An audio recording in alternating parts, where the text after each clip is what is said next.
మీరు ఇంజనీరింగ్ చేశారా? జాబ్స్ కోసం సెర్చ్ చేస్తున్నారా? 3600 మందికి పైగా స్టూడెంట్స్ కి జాబ్స్ వచ్చేలా చేసిన code Gyan 100 days software course లో జాయిన్ అవ్వండి. మీ కెరియర్ ని బిల్డ్ చేసుకోండి. నమస్కారం ప్రియ చౌదరి గారు. నమస్తే. ఇప్పుడున్న జనరేషన్కి చాలా ఇంపార్టెంట్ టాపిక్ అండ్ ప్రతి ఒక్కరూ తెలుసుకోవాల్సినటువంటి విషయం. మ్యారిటల్ లైఫ్లోకి ఎప్పుడైతే ఎంటర్ అవుతారో కొంతమంది అంటే భార్యాభర్తలు కలిసి ఫ్రీ టైం దొరికిందనుకోండి, గత తాలూకు అనుభవాలు ఏదైతే ఉంటారో కొంతమంది చెప్పుకోవడానికి ఇంట్రెస్ట్ చూపిస్తారు, కొంతమంది ఏమో సిగ్గుపడతారు, కొంతమంది బ్యాడ్ అయితే చెప్పుకోవడానికి ఇంట్రెస్ట్ కూడా చూపించరు. ఆ అనుభవం ఏదైనా కానివ్వండి, కొంతమందికి ఏమో ఎక్స్ బాయ్ ఫ్రెండో గర్ల్ ఫ్రెండో వాటికి సంబంధించినటువంటి విషయాలు ఉంటాయి, లేదంటే బ్యాడ్ ఎక్స్పీరియన్స్ ఇంట్లో జరిగినవి కొన్ని ఉంటాయి, కొన్ని చెప్పుకోవాల్సి ఉంటాయి, కొన్ని చెప్పుకోవాల్సి ఉంటాయి. అటువంటి షేర్ చేసుకోవడం అనేది ఎంతవరకు కరెక్ట్ అంటారు? దానివల్ల వచ్చేటువంటి పరిణామాలు ఏంటి? ఒకవేళ ఫేస్ చేయాల్సి వస్తే దాన్ని ఏ విధంగా తీసుకొని చెప్పాలంటారు? కట్టే కొట్టే తెచ్చే రామాయణం అయిపోయింది. అయిపోయింది సార్. రాముడు వారధి కట్టాడు, రావణాసుడిని కొట్టాడు, సీతను తెచ్చాడు. ఇప్పుడు అడగండి, వారధి ఎలా కట్టాడు? వానరమోకతోటి. వానరమోకలు ఎప్పుడు పరిచయం అయింది? వాళ్ళెవరు? అప్పుడు మళ్ళీ వెనక్కి వెళ్తా, అక్కడి నుంచి ఎక్కడికి వెళ్తా, అసలు రాముడు అడవికి ఎందుకు వచ్చాడు? అప్పుడు మళ్ళీ కైక దగ్గరికి వెళ్తా, అసలు కైక ఎవరు? మళ్ళీ దశరథుడి దగ్గరికి వెళ్తా. ఎక్కడ మొదలవుతుంది మనకు సంభాషణ? ఒక చిన్న విషయం ఇంట్రెస్టింగ్గా అడగడం మొదలు పెడతాం.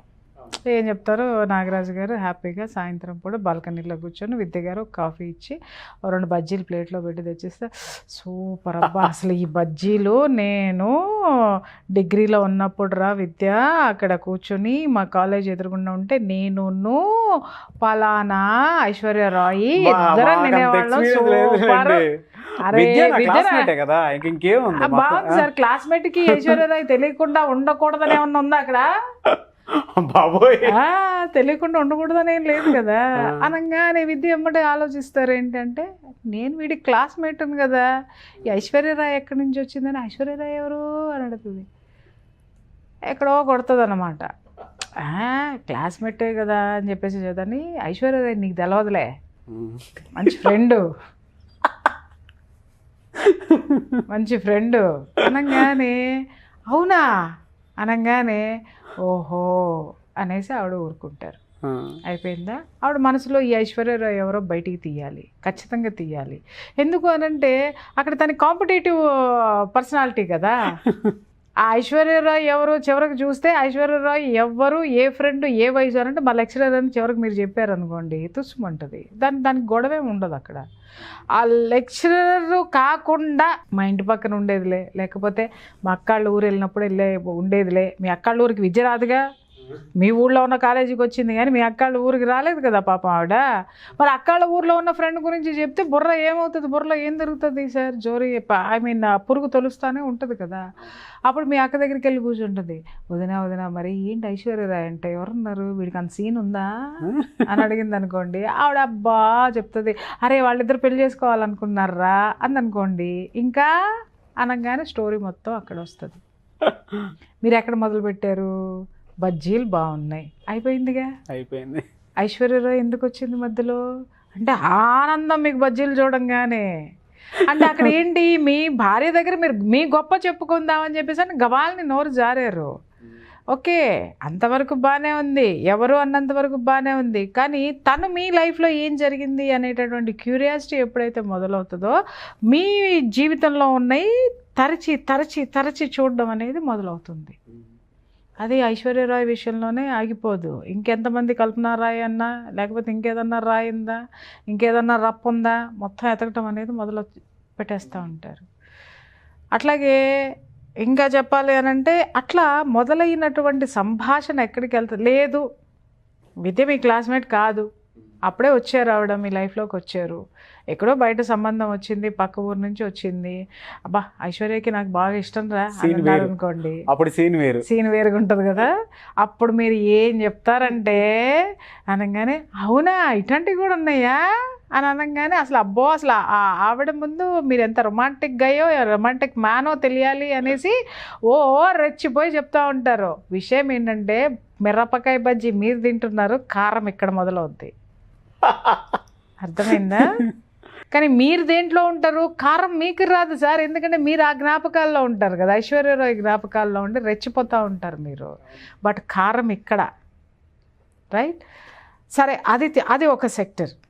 ఇంకొకటి ఏం జరుగుతుంది అని అంటే, అరే నేను అంతా ఓపెన్గా ఉండాలి నా భార్య దగ్గర, లేదా నా భర్త దగ్గర నేను మొత్తం ఓపెన్గా ఉండాలి అని చెప్పేసి అని పెళ్ళికి ముందో పెళ్ళి అయిన తర్వాత లేకపోతే ఒక పిల్లాడు పుట్టిన తర్వాతనో ఏమండి పలానా వెధవ వాడు ఒకడు నా ఎమ్మడి పడేవాడు పెళ్లి చేసుకుంటానని వచ్చాడు, వాడు వెధవ చెప్తో కొట్టి పంపించేశాను అని ఎప్పుడన్నా వాడి పేరు ఎక్కడన్నా వినిపిస్తానో, లేకపోతే వాడి అలాంటి వ్యక్తులు ఎప్పుడైనా వచ్చినప్పుడు గబాల్ని మీరు ఒక మాట అన్నారు అని అనుకుందాము, ఓపెన్గా చెప్పాలి అని చెప్పేసి అని ఆవిడ చెప్పారనుకున్నా.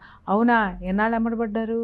ఎందుకంటే ఇక్కడేం జరుగుతుంది, లోపల నుంచి ఆ బుర్రలో ఆ పురుగు తొలుస్తూ ఉంటుంది. ఈ క్వశ్చన్ అడుగు, ఈ క్వశ్చన్ అడుగు, ఇంకా అడుగు, ఇంకేంటో అడుగు, ఇంకెంతమంది ఉన్నారో అడుగు అనగానే అరే నేను ఓపెన్గా చెప్పాలి కదా, నేను ఓపెన్గా చెప్పేస్తున్నా, నేను అన్నీ చాలామంది కొంతమంది పిచ్చ ఆలోచనలో ఉంటారు. నేను క్లీన్, మిస్టర్ క్లీన్ అబ్బా, నేను మిస్సెస్ క్లీన్ అబ్బా, నేను మిస్ క్లీన్ అబ్బా, అంటే నేను ఏది దాచుకోనబ్బా, నాకు చేత కాదబ్బా అంటే అదేదో పెద్ద గొప్ప అనుకుంటారు. భారతరత్న అవార్డు ఇచ్చేస్తారు అవన్నీ చెప్పేస్తే అన్న భ్రమలో ఉంటారనమాట. కానీ అవి భవిష్యత్తులో ఎంత చేటు చేస్తాయంటే పార్ట్నర్ తోటి ఇద్దరి మధ్య ఎలాంటి పొరపచ్చాలు లేనంత వరకు కూడా ఇచ్చి పుచ్చుకోవటం అనేది చాలా బాగానే ఉంటుంది నాగరాజు గారు. వీళ్ళ దురదృష్టం కొద్దీ ఎక్కడన్నా ఒక చిన్న మిస్అండర్స్టాండ్ స్టార్ట్ అయిందంటే భార్యాభర్తల్లో చూడండి, చిన్న విషయం దగ్గర మొదలై చిలికి చిలికి గాలివాన అంటాం మనం, అది ఎక్కడికో వెళ్తుంది. ఆ ఎక్కడికో వెళ్ళినటువంటి గాలివాన ఇక్కడ మొదలయ్యేది ఎందుకో, పిల్లోడు డైపర్ తీయలేదు, నీట్నెస్ తెలియదు అని మొదలుపెట్టినటువంటిది చివరికి డైవర్స్ వరకు వెళ్తుంది. ఆ డైవర్స్ ఈ డైపర్కి డైవర్స్కి మధ్యలో ఏముంటాయి చెప్పండి? ఏముంటాయంటే మీరు మిర్చి బజ్జీల గురించి చెప్పారు కదా ఐశ్వర్యరాయ్, మీ ఐశ్వర్యరాయ్ ఉంటుంది దాంట్లో. ఈ పిల్ల చెప్పింది పలానా వాడిని చెప్పుతో కొట్టాను అనేటటువంటి వాడు ఉంటాడు. లేదు అని అంటే ఏమండి బజార్లో వస్తూ ఉంటే ఆ వెతవ ఎవడంటే బైక్తో అక్కడ దాకా వచ్చాడండి, దరిద్రుడు చండాలుడు అనగానే వాడు ఉంటాడు దీంట్లో. ఎప్పుడైనా ఒక అమ్మాయి నీకు మెసేజ్ పెట్టింది, ఏమే ఎదుగో చూడవే ఏంటో నేను పెళ్ళయిందన్నా కూడా నాకు పిల్లోడు ఉన్నాడన్నా కూడా ఏంటో స్మార్ట్ సార్ అని పెట్టారు చూడు అని మీరు కాలు రగరేసుకుంటూ చూపించినాయని నేను చూసా, ఆడాళ్ళు ఆయనకి మెసేజ్లు పెట్టడం నేను చూసా అని చెప్పేసి అని వెళ్తూ ఉంటుంది. ఈ మధ్యలో మీరు ప్రేమగా ఉన్నప్పుడో అండర్స్టాండింగ్లో ఉన్నప్పుడో లేకపోతే ఎప్పుడున్నప్పుడో చెప్పుకున్నటువంటి ఈ విషయాలన్నీ కూడా ఎవరిని వాళ్ళు గొప్పగా ప్రూవ్ చేసుకోవడానికి, ఎదుటివాడిని ఎదవ కింద చూపించడానికి ఇవన్నీ కూడా ప్లస్లు అవుతాయి. ఇవన్నీ బయటకు వస్తాయి. ఇవన్నీ ఎలా తయారవుతాయి అనంటే ఒక దండగా, చెప్పుల దండ కింద తయారవుతుంది. మీరు మార్చుకునేదేంటి? పూలదండలు. బట్ చివరికి పేర్చిందేంటి? చెప్పుల దండ. ఎక్కడొచ్చింది సార్ ఇది? ఏం అవసరం ఉంది సార్? మీ జీవితంలో జరిగిన చెత్తా చెదారము లేదు, మీ జీవితంలో జరిగిన అద్భుతమైన అనుభవాలు మీలో పెట్టుకోండి. ఎవరికి కావాలి అది? పెళ్ళానికి చెప్పేసి పెళ్ళాని దగ్గర రొమాంటిక్గా ఉండాలనో, లేకపోతే పెళ్ళాం ఎక్కడన్నా ఏదన్నా బాగాలేదు అని అంటే పెళ్ళాన్ని పించి చేయడానికో లేకపోతే వేధించడానికో నువ్వు చెప్పావు. అలాగే భర్త దగ్గరకు వచ్చేసరికి నా వెంట అంతమంది పడ్డారు తెలుసా, నేనంటే ఎంతమంది అన్నారు తెలుసానో, లేకపోతే నీ జీవితంలో పొరపాటునో లేకపోతే గ్రహపాటునో జరిగినటువంటి ఏ సంఘటనలైనా సరే నువ్వు షేర్ చేసుకోకూడనివి ఏదైనా ఉన్నాయి అని అంటే, నేను మిస్టర్ క్లీన్గా ఉండాలని చెప్పేసి నీ భర్తకి తీసుకెళ్ళి నువ్వు చెప్పుకున్నావు అని అంటే వాడు రేపొద్దున దాన్ని అడ్వాంటేజ్ తీసుకుంటాడు. మరి ఏవి షేర్ చేయాలి, ఏవి షేర్ చేయకూడదండి? కొట్టే తెచ్చే అబ్బా, ఇంకంతే. అంతే. ఏంటి రాముడు వరద కట్టాడబ్బా, రావణాసురుడు కొట్టాడు, చేతం తెచ్చేసుకున్నాడు. రాముడు వరద కట్టాడు నాకు తెలీదు, మా అమ్మమ్మ చెప్పింది చెప్పా. ఎట్ట యుద్ధం చేశాడు నాకు తెలీదు, రావణాసురుడు కొట్టాడనే తెలుసు నాకు, అదే చదువుకున్నాను నేను పుస్తకంలో, చెప్పాల్సి వస్తే అంతే. సీతను తెచ్చుకున్న తర్వాత ఏం చేశాడు నాకేం తెలుసు అయ్యా నాయన, నాకు అంత టైం ఎక్కడుంది? చర్చించుకోవాల్సిన ఏంటి? మీ భవిష్యత్తు. మాట్లాడుకోవాల్సిన ఏంటి? మీ గతంలో, మీ ఇద్దరి జీవితంలో. పెళ్ళైన కొత్తల్లో అలా బాగుంది కదా, అప్పుడు నువ్వు మంచి చీర కట్టుకున్నావు కదా, లేకపోతే పలానా డ్రెస్ వేసుకొని నాకు కనిపించావు కదా, ఇవి షేర్ చేసుకొని చావండి. ఇవి ప్లస్సులు అవుతాయి తప్ప నీ దిక్కుమాలిన గతం గురించి నువ్వు, ఆవిడ దిక్కుమాలిన గతం గురించి ఆవిడ, లేకపోతే ఇంకా మీ ఇద్దరి మధ్య ఏదో జరిగిందని మీ ఫ్రెండ్సు, ఇవన్నీ జారైటాలు, ఎంక్వైరీలు చేసుకుంటాలు దేనికి వస్తాయి సార్? చివరికి డైపర్ నుంచి డైవర్స్ దాకా పోతాయి. నష్టపోయేది ఎవరు? 2 జీవితాలు. ఇంకా చివరికి ఇక్కడ లాభపడింది ఎవరు? డైవర్స్ ఇప్పించడానికి ప్రయత్నించినటువంటి లాయర్లు. 2 కుటుంబాలు నష్టపోయినాయి కదా, 2 వ్యక్తులు నష్టపోయారు కదా. దీనివల్ల ఏంటి? కొంతమంది ఇప్పుడు మీరు ఒక క్వశ్చన్ అడగచ్చు, ఏమని అనంటే, అదేంటి మేడం జీవితాల్లో ఏదన్నా చెప్పి దాచిపెట్టేసేసి మాకు చెప్పకుండా మమ్మల్ని మోసం చేసి చేశారని, అలాంటివి ఏమన్నా మీరు మాట్లాడచ్చు. సార్ ఒక్కటి, నిజంగానే మీ జీవితంలో అది జరిగిందని అనుకుందాం సార్, లేదా నా జీవితంలో జరిగిందని అనుకుందాం సార్. ఒక్కసారి కూర్చుని ఎనాలిసిస్ చేసుకోండి. జరిగినటువంటి సంఘటన అంత భరించరానిదా? జరిగినటువంటి సంఘటన మీ భవిష్యత్తుకి భరించలేనటువంటిదా? మీ బిడ్డలకి ఏమన్నా అది అడ్డుగోడా? దానివల్ల మీ ఇప్పుడున్న మీ సంసార జీవితం ఏదన్నా గాడి తప్పుతుందా? ఆలోచించండి. అసలు వీటికి ఏం సమాధానం లేదండి, సంబంధం లేదండి, అది జరిగిపోయింది. దాంట్లో మావిడ ప్రమేయం ఉన్నా రియలైజ్ అయింది, లేదు బయటపడింది, లేదు వదిలించుకుంది, లేదు నన్ను కావాలనుకుంది. స్వీకరించండి, స్వీకరించండి. మీరేం పెద్ద పత్తిత్తులేం కాదు కదా. ఎందుకంటే ఏ ఆడదానికైనా ఏ మగాడికైనా ఇప్పుడున్నటువంటి లైఫ్ పార్ట్నర్ వస్తుంది అనేది ఎవరికీ తెలియదు సార్. ఎవరు జీవిత భాగస్వామి అవుతారో ఎవరికీ తెలియదు. కాబట్టి పెళ్ళికి ముందు మీకేం సంఘటనలు ఉంటాయో, పెళ్ళికి ముందు నా జీవితంలో ఏం సంఘటనలు ఉంటాయో, పెళ్ళికి ముందు వాడి జీవితంలో ఏం సంఘటనలు ఉంటాయో ఉంటాయి. ప్రతి ఒక్కళ్ళకి ఒక జీవితం అనేది ఉంటుంది. దాన్ని పెళ్ళి అయిన తర్వాత క్యారీ చేయకండి. పొరపాటో గ్రహపాటో లేదు, ఒకళ్ళని ప్రేమించారు, పెళ్లి చేసుకుందాం అనుకున్నారు, కులాలు వేరు, పెద్దాళ్ళు వద్దన్నారు, నోరు మూసుకున్నారు, పెళ్లి చేసుకున్నారు, అయిపోయింది. మీకు నచ్చలేదు, అరే నువ్వు నాకు చెప్పలేదు, వాడిని ప్రేమించావు, నువ్వు నాకు ద్రోహం చేసావు, నువ్వు అట్ట చేసావు, వాడితో అక్కడికి వెళ్ళావు, ఇక్కడికి వెళ్ళావు, అది చేసావు, ఇది చేసావు, సినిమాలకు వెళ్ళావు, షికార్లకు వెళ్ళావు, ఇవన్నీ తీసుకొచ్చావు నువ్వు. ఏమవుతుంది? నీకు 2వ పెళ్ళి అవుద్ది. అమ్మాయి జీవితం రోడ్డు మీద పడుతుంది. నీ దిక్కుమాలిన జీవితానికి ఒక ఆడదాన్ని రోడ్డు మీద పడేయాల్సిన అవసరం ఉందా? నువ్వేమన్నా పోటుగడివా? ఒక ఆడపిల్ల జీవితంలో ఒక నష్టం జరిగింది, ఇట్స్ ఓకే, నేను ఇంకా బాగా చూసుకుంటాను అనేటటువంటి ఉన్నతమైనటువంటి మనసు నీలో లేదా? ఉండదా? ఉంటుంది. లేదు, నీ జీవితంలో ఏదన్నా జరిగింది, ఈవిడ పని కట్టేసుకుని పొయ్యి రోడ్డు మీదకి వెళ్ళి రంకెలేసి, లేదా పుట్టింటికి వెళ్ళి రంకెలేసి, లేదా నీ ఇంటికి వెళ్ళి రంకెలేసి, ఏదో చేసేసి ఎక్కడో జరిగిపోయిందనేసి జీవితాన్ని బీభత్సం చేసుకుని ఈ అమ్మ విడాకులు ఇచ్చి ఇంకో పెళ్లి చేసుకుంది. ఆడు నీకంటే అమ్మ మొగుడు వచ్చాడు. జీవితం దౌర్భాగ్యమేగా. ఏం సాధిస్తారు మీరు? ఉన్న జీవితాన్ని ఉన్నతంగా తీర్చిదిద్దుకోవడానికి ముందుకు ఎలా వెళ్ళాలా అని ఆలోచించాలే తప్ప వెనక ఏం జరిగిందని బొక్కలు ఎత్తుక్కోవడం మొదలు పెడితే ఎక్కడికి వెళ్తావో అక్కడికి వెళ్తావు. నీ లైఫ్లో ముందుకెళ్ళలేవు, నీకు మనశ్శాంతి అనేది ఉండదు. గతము నీకు సంబంధం లేనటువంటిది, ఏ విధంగానూ సంబంధం లేనటువంటిది. ఇంకొక విషయం చెప్తున్నాను, ఒకవేళ మీరు అనొచ్చు, అదేంటి మేడం మోసం చేసి చేసేసుకుంటే అంతరాత్మ అనేది ఒప్పుకోదు కదా, మేము చాలా ఇంత ప్యూర్గా ఉన్నాం కదా, మమ్మల్ని ఇలా మోసం చేయడం కదా, గుడ్డి ఏం ఉండదు మేడం.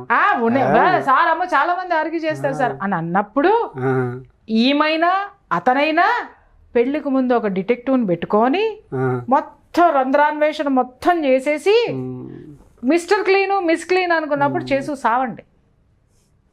అదేం లేకుండా ఎదురు బదురు పెళ్లి చూపులు చేసుకున్నావు కదా నువ్వు, దాన్నే యాక్సెప్ట్ చేయి. అదే యాక్సెప్ట్ చేయాలి. అదే యాక్సెప్ట్ చేయి. నువ్వు గతంలోకి వెళ్ళలా, ఆమె నీకు చెప్పలా. నేను గతంలోకి వెళ్ళలా, నువ్వు చెప్పలా. ఖేల్ ఖతం దుకాన్ బంద్ బాయ్. అక్కడ నుంచి బ్యూటిఫుల్ లైఫ్ లీడ్ చేయండి. గతాన్ని తవ్వుకొని మనశ్శాంతి లేని జీవితాలు, పైగా ఎలా అయిపోతారంటే వీళ్ళిద్దరూ జనాలకి బఫూన్లు అయిపోతారండి. ఎందుకంటారేమో ఈవిడ ఆత్మసంతృప్తి కోసమో ఈవిడ ఓదార్పు కోసమో 10 మంది దగ్గర పోతూ ఉంటుంది. వాడి ఫ్రెండ్స్ దగ్గరకో, లేకపోతే ఈమె ఫ్రెండ్స్ దగ్గరకో, ఈమె బంధువుల దగ్గరకో, ఈమె అన్నల దగ్గరకో, ఈమె తమ్ముళ్ళ దగ్గరకో పోయి ఇది పెచ్చదవుద్ది, బఫూన్ అవుతుంది. ఎందుకంటే వాళ్ళ జీవితాల్లో ఇవి ఉన్నాయని తెలియదు. అప్పటి వరకు వాళ్ళు పైన ఏం చూస్తారు, బ్యూటిఫుల్ కపుల్ అనుకుంటారు, చాలా మంచి ఫ్యామిలీ అనుకుంటారు, అబ్బో అద్భుతం అనుకుంటారు. తీసుకెళ్ళి నువ్వే నాశనం చేసుకుంటున్నావు నీ జీవితాన్ని. అలాగే ఈ పెద్ద మనిషి ఏం చేస్తాడు, బామ్మర్దికి ఫోన్ చేస్తాడు, బావకు ఫోన్ చేస్తాడు, లేకపోతే పక్కింటి అమ్మకు ఫోన్ చేస్తాడు. అంటే ఇది దిక్మాల చెల్లెళ్ళు కొంతమంది ఉంటారు, లేకపోతే అన్నలు కొంతమంది ఉంటారు, బావలు బామ్మర్దులు కొంతమంది ఉంటారు, వాళ్ళందరికీ ఫోన్లు చేస్తాడు. ఫ్రెండ్స్ని ముందు బాటిల్ కూర్చోబెట్టి ఫ్రెండ్స్ మొత్తానికి రివీల్ చేస్తాడు.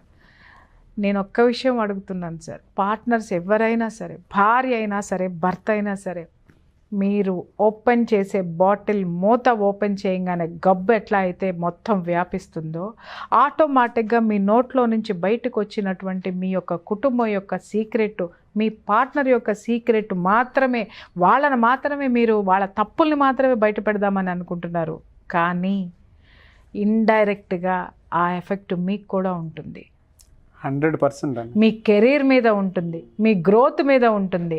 మీరు సమాజంలో మీరు అవసరం కాబట్టి మీరు కనపడంగానే పళ్ళెకిలిచిన అవుతారేమో, మీరు పక్కన ఉంటే మీ యొక్క సహాయం తీసుకుంటారేమో, కానీ మీ జీవితంలో బీటలు వారినటువంటి జీవితాన్ని చూసినప్పుడల్లా వాళ్ళు పక్కకి తిరిగి కిసుక్కుని నవ్వుకుంటారన్న వాస్తవాన్ని మాత్రం ఎవరు మర్చిపోవద్దు. అక్కడ నేనేమనుకుంటాను, నాకు నచ్చలేదబ్బా, నాకు నచ్చలేదు, నేను ముక్కుసూటు మనిషిని, నాకు ఇలా ఉండడం నాకు ఇష్టం లేదని చెప్పేసి అని నా మొగుడు చేసినటువంటి దాష్టీకాలన్నీ నేను చెప్పుకున్నాను. మా ఆయన పోయాడు, మా ఆవిడ పలానాది, మా ఆవిడ ఇలాడే, దాని దుంపదగ దాన్ని నాశనం భ్రష్టు బట్టి చేసేసి కానీ నేను ఊరుకోను, లేకపోతే నేను ఇంత ఉత్తమండి నన్ను ఇంత నాశనం చేస్తుంది, ఇంత బదనాం చేస్తుంది అని చెప్పేసి అని ఆయన చెప్పాడు అనుకోండి. ఇక్కడ నేను ఆయన గురించి చెప్పట్లేదు, ఆయన నా గురించి చెప్పట్లేదు సార్. ఇద్దరం కలిసి ఇద్దరి జీవితాన్ని తీసుకెళ్ళి ఓపెన్ చేసి గబ్బు పట్టించేసుకుంటున్నాను. ఎవరికి గౌరవాన్ని ఇవ్వరు. సమాజము, సంఘము, మనుషులు ఎవరికి ఇష్టమైనటువంటి రీతిలో వాళ్ళు తీసుకుని వాడేసుకుంటారు. ఈ యొక్క సత్యాన్ని గుర్తుపెట్టుకోండి. దయచేసి గతాన్ని చూడొద్దు, భవిష్యత్తు గురించి భయపడద్దు. వర్తమానం ఏముందో దాన్ని ఎంజాయ్ చేయటం నేర్చుకోండి, దాన్ని ప్లాన్ చేయండి, అది భవిష్యత్తు చూపిస్తుంది. దీన్ని ఎంజాయ్ చేయండి, గతాన్ని మరిపించేస్తుంది. ఇది వాస్తవం. ఉన్నటువంటి పరిస్థితి, ఉన్నటువంటి స్థితి వాస్తవం. కాబట్టి ఓపెన్ అవ్వాలి, చెప్పుకోవాలి అని అంటే చెప్పుల దండే అవుతుంది. చివరికి అన్నీ ఉన్నంత వరకు బాగానే ఉంటుంది సార్. ఇవాళ రేపట్లో మనుషుల్లో స్వార్థాలు పెరిగిపోయినాయి, ఇండివిజువల్ లైఫ్లు పెరిగిపోయినాయి. ఎవడికాడు ఈజీగా తుంచుకుని వెళ్ళిపోదామనుకునేటటువంటి ఇప్పుడున్నటువంటి ఈ బంధాలు చాలా జాగ్రత్తగా కాపాడుకోవాల్సినటువంటి అవసరం ఉంది. మీరనొచ్చు తప్పుడు పనులు చేసేసి నోరు మూసుకొని కూర్చొని దాచేసుకోవచ్చా అని. మాట్లాడినంత తేలిక కాదు సార్. సంసారాలని నిలబెట్టే ప్రయత్నం ఇక్కడ నేను చేస్తున్నా. తప్పులు అని మాట్లాడకండి, అది గతం. తప్పు అని మాట్లాడే రైట్ నీకు లేదు. అక్కడున్న పరిస్థితులు ఏ విధంగా ఉన్నాయో తెలియదు. ఎందుకంటే నువ్వేం సూపర్ హీరో కాదు, ఇలా వచ్చేసేసి కాపాడేస్తావు అనుకుంటారు. నువ్వు ఏడున్నావో ఎవడికి తెలుసు, నువ్వు ఎవడికి తెలుసు, ఎవరికి తెలియదు. కాబట్టి ఎవడి గతం మీద ఎవడికి హక్కు లేదు. ఎవడి గతాన్ని ఎత్తి చూపించేటటువంటి రైటు భార్యాభర్తల్లో ఎవరికి లేదు. సార్, మన రామాయణ భారతాలన్నీ ఏం చెప్తాయి సార్? ఆ సంఘటన ఎలా జరిగిందో దాన్ని యాజ్ ఇట్ ఈస్గా తీసుకోవడమే మన యొక్క పురాణాలు చెప్తాయి. చాలామంది ఇష్టం వచ్చినట్టు మాట్లాడతారు. ద్రౌపదికి ఇంతమంది భర్తలా, లేకపోతే రామాయణంలో రాముడు సీతను అనుమానించాడా, ఇవన్నీ మాట్లాడతారు. నిజంగా వాటి కరెక్ట్ విశ్లేషణ చేసుకుంటూ వెళితే ఇప్పుడు మనం మాట్లాడుకున్నటువంటి ఈ పాయింట్స్ అన్నీ కూడా మనకు దాంట్లో కనపడతాయి. రాముడు సీతను అనుమానించాడు సార్. దేనికోసం అనుమానించాడు? ఆ రోజు సీత బాధపడింది. ఏమయ్యా, నేను సీతని, నీ భార్యని నన్ను దూకమంటున్నావా, మంటల్లో దూకమంటున్నావా?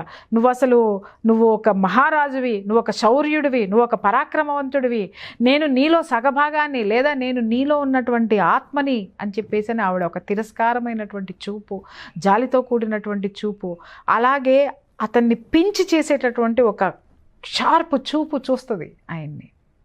ఆయన ఏం మాట్లాడు, అలాగే నిశ్చలంగా ఉండి సీత కానీ అంటాడు.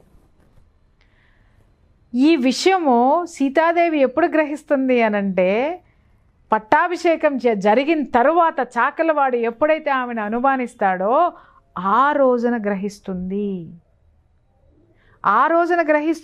నా రాముడు ఆ రోజు ఎందుకు అగ్ని ప్రవేశం చేయమన్నాడు? తన కోసం కాదు, లోకం కోసం. రాముడు ఎందుకు చేయమన్నాడు అనంటే, అది గనక జరిగి ఉండకపోతే ప్రతి ఒక్కడూ కూడా ఈ సీతాదేవితోనే తన భార్యను పోలుస్తాడు.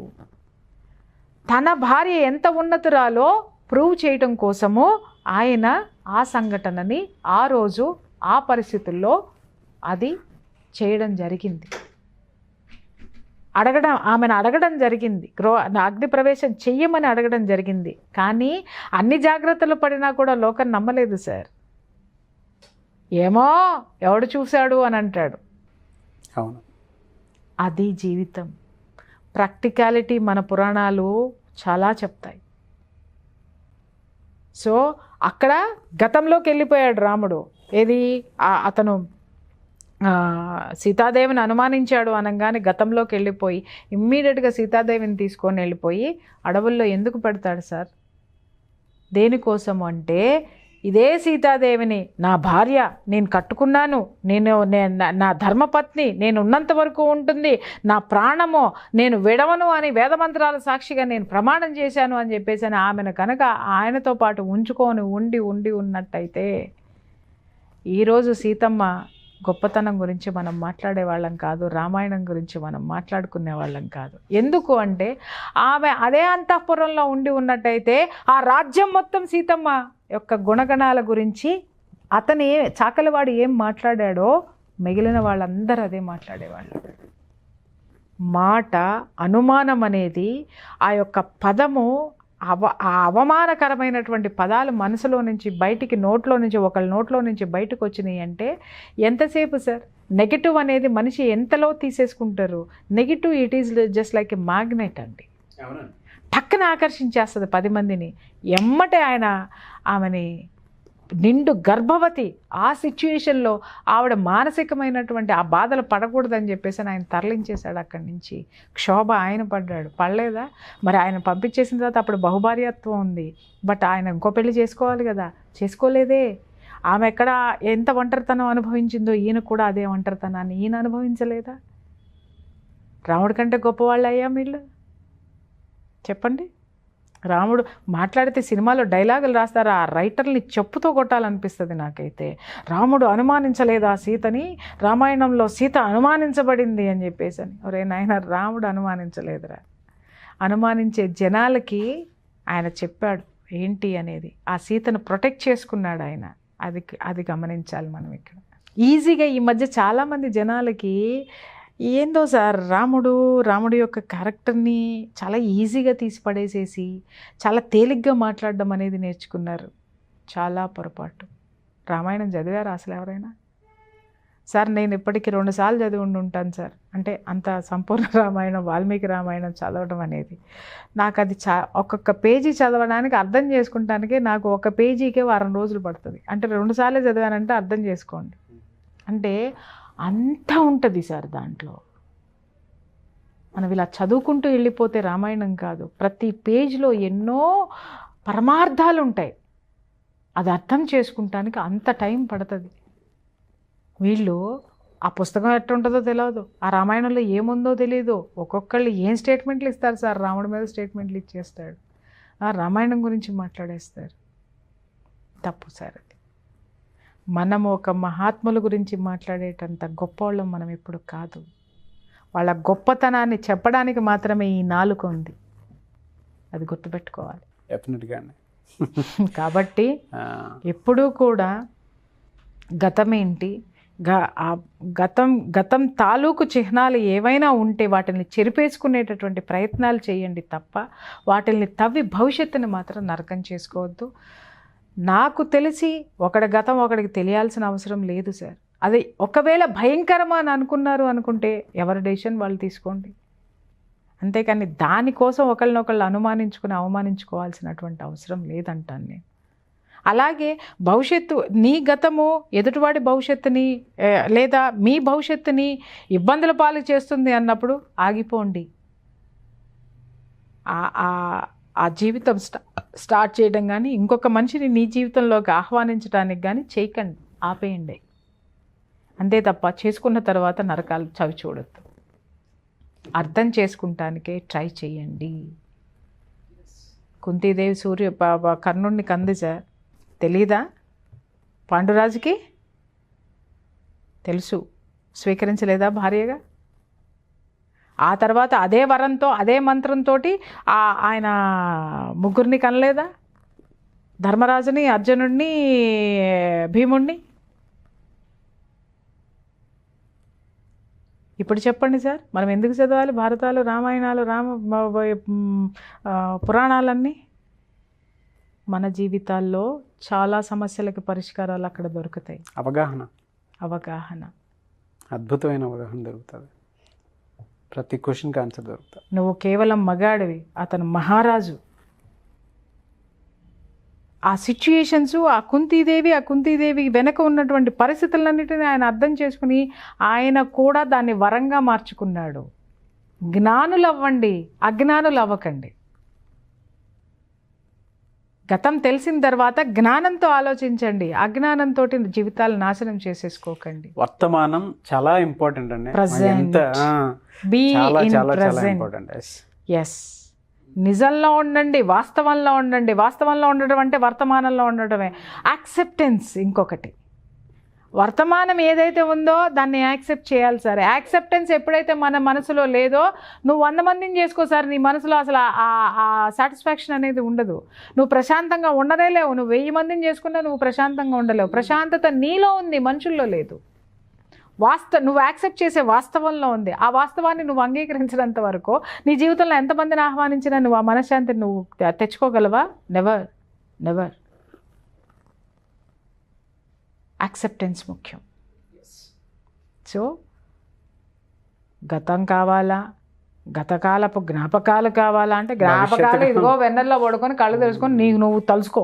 ఒకవేళ పొరపాటున భార్యను కానీ భర్తని భార్య కానీ అవమానించిన కర్మ రిపీట్ అవుతుందన్న ఖచ్చితంగా. సార్ కర్మ రిపీట్ కాదు సార్, కర్మ రిపీట్ కాదు, కర్మ అప్పటి నుంచే మొదలవుద్ది. కర్మ స్టార్ట్ అప్పుడే. ఎందుకంటే వీడి బతుకి చచ్చేదాకా మనశ్శాంతి ఉండదు. అవును, వీడు ఇంకొకళ్ళ మనశ్శాంతిలో పెట్టడం అదే కర్మ, ప్రారబ్ధ కర్మ. అర్థమైందండి? ప్రారబ్ధ కర్మ అనమాట అది. వాడు తెచ్చుకున్నది అది. సో దాంట్లో పోతూ ఉంటాడు. కాబట్టి చూడండి నాన్న, అందరూ కూడాను ఏంటంటే ఓపెన్గా ఉండాలని ఇవాళ రేపట్లో చాలామంది పిల్లకాయలు, ఇందాక మనం ఒక ఎపిసోడ్ మాట్లాడుకున్నాం, ఏంటది, ఏమన్నా ఎంగేజ్మెంట్ల వరకు వచ్చి ఎందుకు పోతున్నాయండి అని చెప్పేసి మాట్లాడుకున్నాం కదా. మాట్లాడుకు వస్తున్నారు. నీకు ఎంతమంది బాయ్ ఫ్రెండ్లు ఉన్నారు, పర్లేదు నాతో చెప్పుకో, నేను షేర్ చేసుకుంటాను కదా.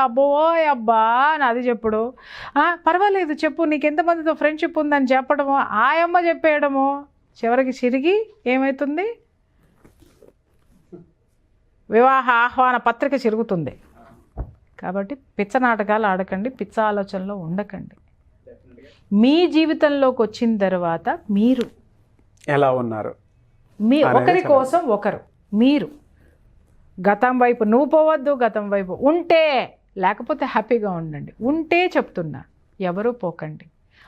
అది తప్పు. ఒక జీవితంలోకి వచ్చిన తర్వాత గతానికేసి వెనక్కి తిరిగి చూశారనుకోండి, క్షమించరాని నేరం నన్ను అడిగితే. అది తప్పు. ఆ తప్పులు చేసినప్పుడు బేఫికర్గా మీ దారి మీరు చూసుకోండి, ఎవరి దారి వాళ్ళు చూసుకోండి. ఎందుకంటే అది కూడా మనశ్శాంతి లేని జీవితం సార్. నీకోసం ఒక వ్యక్తి ఉన్నప్పుడు నువ్వు గతంలోకి నువ్వు పోతే ఇక్కడ ఉన్న వాళ్ళు ఏం చేయాలా? పర్వాలేదు, ఆ విషయంలో లాగ్ గోపు మీద కొట్టండి, డౌట్ దాంట్లో ములాజ్ లేదు. Thank you so much Priya Chowdary గారు.